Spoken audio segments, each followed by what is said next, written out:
Тұран университеті 1992 жылы құрылған, және сол жылы университеттік кітапхана өз есігін ашты. 2013 жылы кітапхана жаңа ғимаратқа көшіп, заманауи технологияларды белсенді түрде қолданып келуде.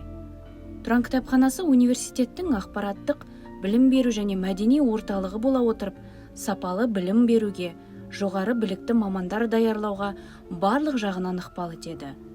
Бүгін жаңа келбеттегі кітапхана білім беру бағдарламаларына сәйкес қазақ, орыс және шет тілдерінде 700 мыңнан астам кітап қорын, сонымен қатар ұлттық және шет елдік жабдықтаушылардың электрондық ресурстарын оқырмандарға ұсынады.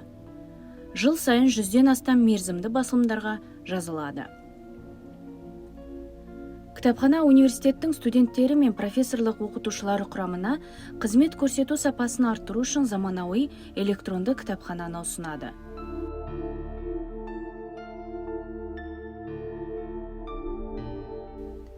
Біздің кітапханамызда тұрақты түрде кітап көрмелері, презентациялар өтеді.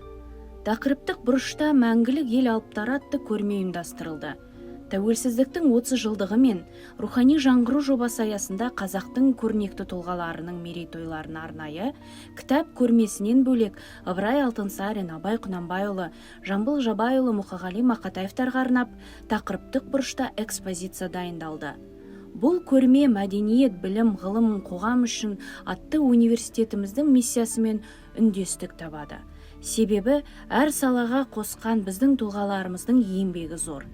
Көрмені дайындауда сирек кездесетін фотоқұжаттарды қолдандық.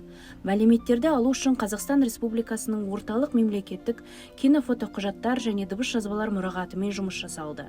Ал Абай экспозициясын дайындау үшін Әбілхан Қастеевтің өнер мұражайының «Жас Абай» атты Әбілхан Қастеевтің қылқаламының туындысы таңдалды.